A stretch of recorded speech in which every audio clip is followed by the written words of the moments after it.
perkenalkan nama saya Anita Indah Widyastuti, NIM 8111419290, mata kuliah Hukum Otonomi Daerah, dosen pengampu Bapak Dani Muhtada dari Rombel 6. Di sini saya akan menjelaskan materi terkait hukum otonomi daerah, yaitu terkait dengan pemerintahan desa, khususnya terkait dengan dana alokasi desa. Oke, langsung saja ya teman-teman, kita ke materi terkait pembahasan pemerintah desa.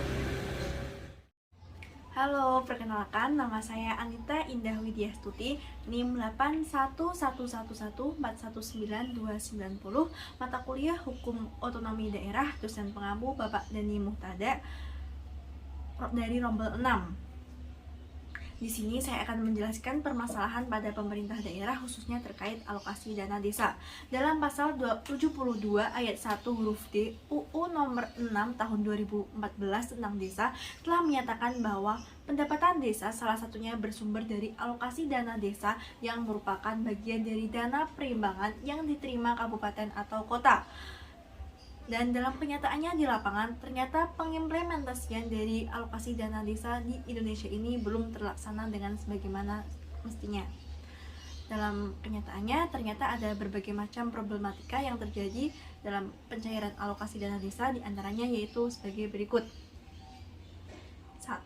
Karena pengimplementasian dari dana desa yang disalurkan terlalu lama parkir di pemerintah kabupaten atau kota yang disebabkan oleh rumitnya proses pencairan dari dana desa tersebut, dan dari kendalanya dari proses pencairan dana desa maka menyebabkan pemerintah kabupaten atau pemerintah kota terkesan lambat dalam upaya pencairan dana desa ke setiap desa-desa yang ada di Indonesia ini. Ditambah lagi sampai sejauh ini masih banyak oknum pemerintah daerah yang nakal terhadap adanya pencairan dari dana desa tersebut. Yang kedua yaitu lama dan rumitnya proses verifikasi yang dilakukan terhadap desa-desa di seluruh Indonesia, di mana hal tersebut terjadi karena banyaknya persyaratan yang harus dipenuhi oleh bupati atau wali kota setempat untuk mendapatkan adanya alokasi dari dana desa tersebut.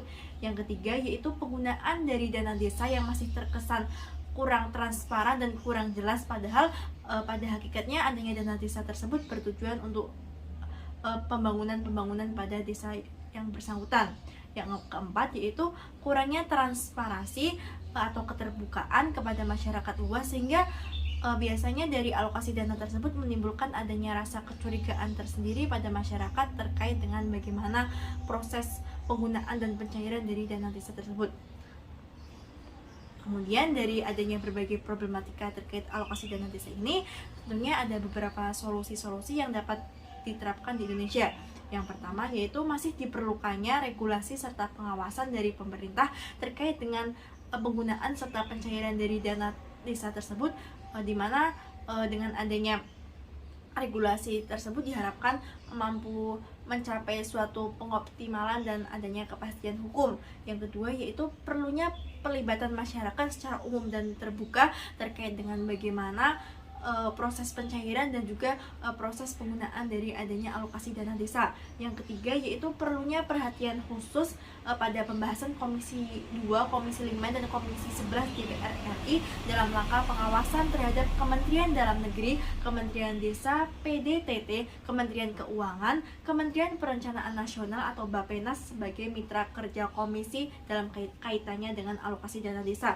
Dan yang keempat yaitu perlu adanya pengoptimalisasian serta perlu diterapkannya prinsip akuntabilitas pada pemerintah Indonesia, sehingga dapat tercapai suatu pengawasan terhadap pengelolaan pencairan dana desa, di mana hal tersebut tentunya bertujuan untuk kesejahteraan masyarakat.